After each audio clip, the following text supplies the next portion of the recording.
All right, so we got to get into another thing that's been hitting the internet crazy. So are you familiar with Michael Porter Jr.? I am. So he is a Walmart. So Walmart was able to find one? Yeah. So Michael Porter Jr. is a Denver Nugget. And that doesn't mean it's in the story either. He's a Denver Nugget, recent champion. I have no idea who Michael Porter Jr. is. You just said you knew who he was. Yep, I thought I did until you said Denver Nugget. So we saw him when we watched the finals last year. When we was watching it with your dad. He played, well, it wasn't the finals, the conference finals. But he played for the Denver Nuggets. I was existing during the finals. I was not watching the finals.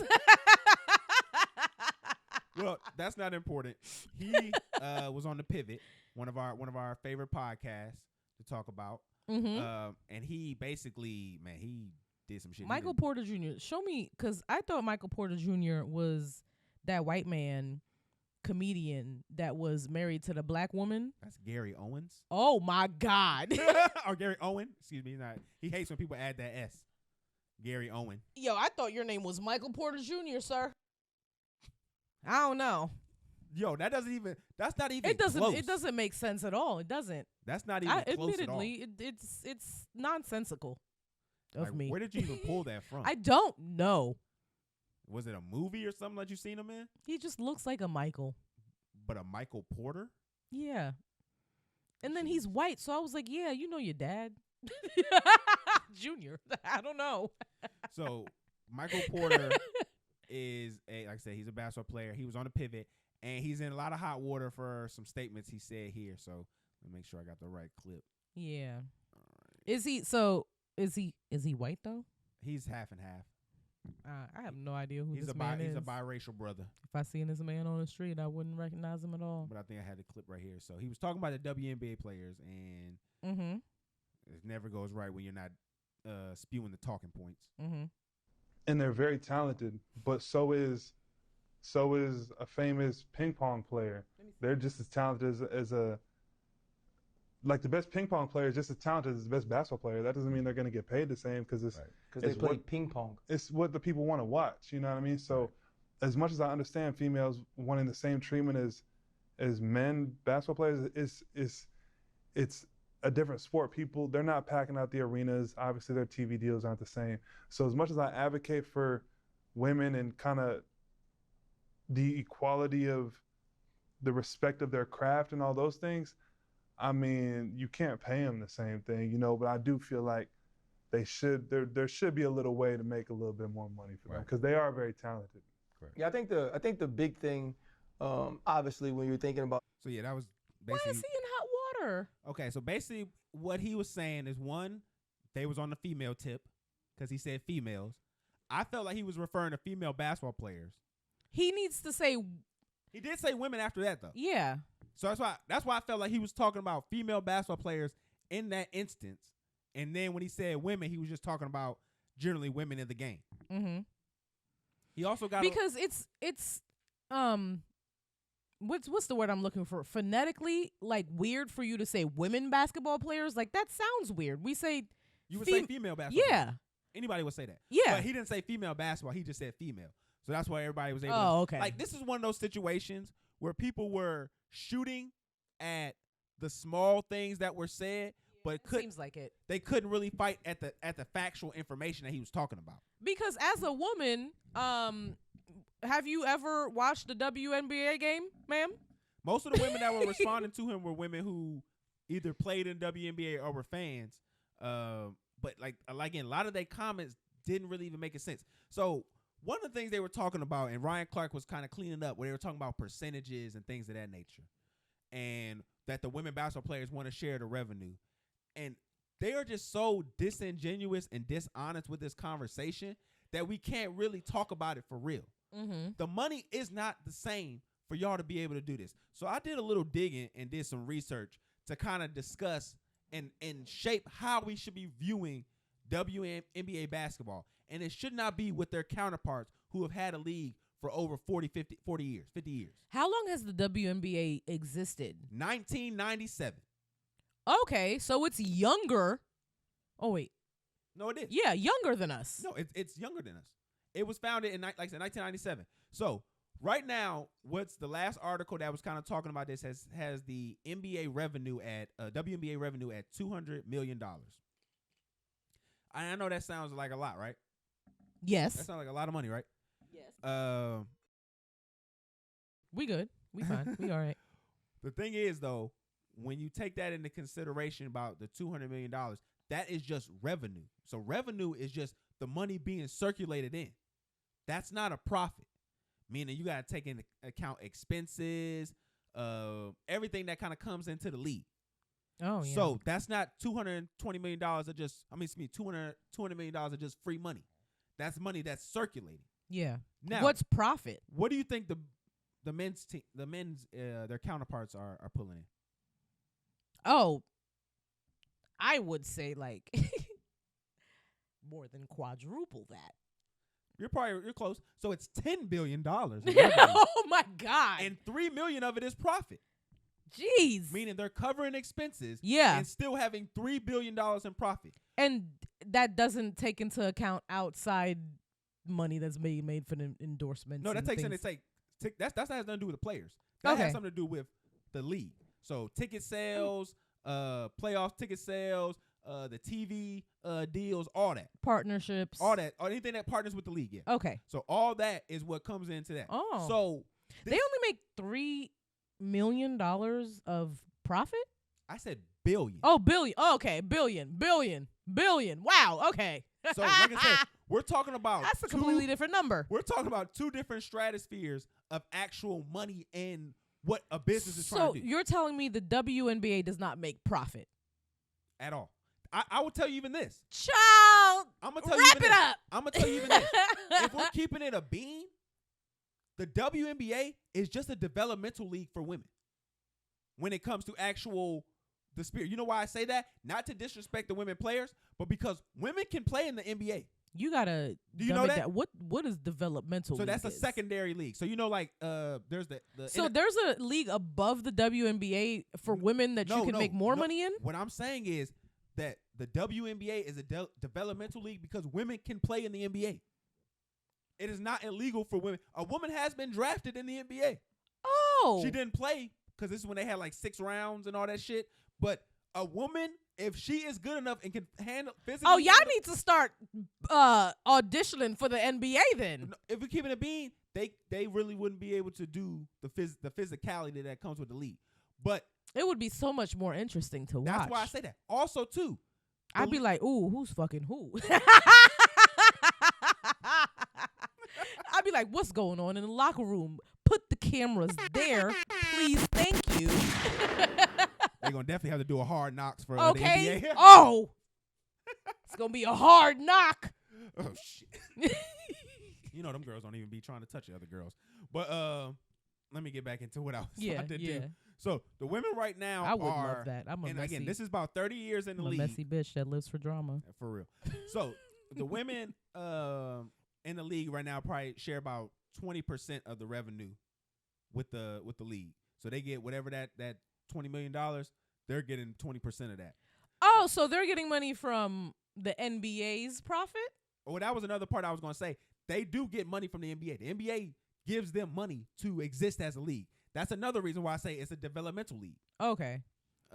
Because the league actually sponsors them. Oh my God. To make sure that it can run. Not the NBA be like, here. They're the sugar daddy. Play your little basketball. Yeah, that's girl. what it is. Oh no. We want to see the girls during the summer. Here you go. Like that's what it is. It's like your sponsorship, and that's one of the reasons why the league doesn't get the respect that it is, because you're being sponsored by another league. But let me wait to get to there. So, like I said, hold my horses.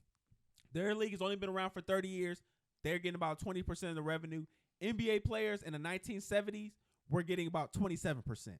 So one thing to add about the players in the 70s is there was another league that was being played. There wasn't just the NBA. Oh, I did not know that. Also, it was more white men, less entertaining. Continue. During the 70s is when they let the niggas play. Okay. The 40s is when it was just the white. Oh, it's been around for that long? Yeah. Oh, damn. So, and this is what I was about to say too. So in the 40s, about 46 to 47, 1947, some of the early salaries were about $4 to $5K a year. That kind of turns to be about 60 to 80K in this year, and this kind of money. That's decent salary for a league that's not making a whole bunch of money. Is that a decent salary? That's like a 9 to 5. Yeah, but at the time, your league isn't making a whole bunch of money, and you're making a salary playing basketball for not the whole year. Wait, let me have you clarify. You're saying that the 4 to 5K then in 2024 would be 60 to 80K now? Yes. Are there basketball players making that in the league? Not NBA. Okay, I was about to say because that But is absolutely the insane. WNBA. Yes, they are. Okay. That's what I'm comparing. I was okay. That's what I'm Okay. I thought you were comparing it to the NBA. I was about to say, goddamn, nigga, quit and go get a job at Amazon. No, that's what I'm saying. I'm comparing it to the women of the WNBA because, like I said, that was around early in the league. But because the salaries were being a little bit higher, was because they could compete with two different leagues. Literally from 46 and 49, there was two competitive leagues going on, and then later on is when that got founded upon. Like the ABA and all that stuff was later on. In your research, did you look up the average salary of a WNBA player? Right now, it's about 70 to 80, I believe. Oh my God! Yeah, it's about 70 to 80. But that is so sad. they only play during the summer fair. They only play 34 games. Okay. So, like, from training to end of season, if you win, how long are you playing? You're playing till probably like September, October, something like that. Till from like how many months? It's like 3 or 4 months. Not even that. Okay. You know what I'm saying? They're only playing 34 games. That's less blasphemous. They're not even playing half the amount of games the men are playing. Okay.